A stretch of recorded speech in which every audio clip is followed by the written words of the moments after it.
ചില ദിവസം വൈകുന്നേരം ഇങ്ങനെ ഇരിക്കുമ്പോൾ പെട്ടെന്നൊരു തോന്നൽ വരും ഒരു കട്ടൻ കുടിക്കണമെന്ന്. ഇന്നങ്ങനെ തോന്നിയപ്പോൾ ഞാൻ വേഗം ഒരു കട്ടൻ ഉണ്ടാക്കിയിട്ട് കുടിക്കാനിരുന്നപ്പം ഒരു പാട്ടിനെ ഓർത്തു. കുറച്ച് ദിവസമായിട്ട് എൻ്റെ പ്ലേലിസ്റ്റിൽ ഇങ്ങനെ ഒരു പാട്ട് കിടന്ന് കറങ്ങുന്നുണ്ട്. അപ്പം ഞാനതൊന്ന് വെറുതെ പാടി നോക്കി. കുഴപ്പമില്ല കേട്ടോ, രസമുണ്ട് കേൾക്കാൻ, നന്നായിട്ടുണ്ടെന്ന് തോന്നി. നീയില്ലെങ്കിൽ ഞാനെങ്ങനെ മഴയാകും, ഞാനെങ്ങനെ നിഴലാകും, ഞാനെങ്ങനെ ഞാനാകും.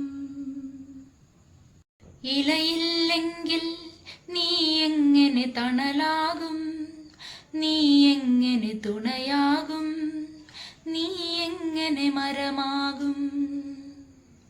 മഴയേ നിലാമഴയേ, മരമേ വേനൽ മരമേ. മഴയേ നിലാമഴയേ, മരമേ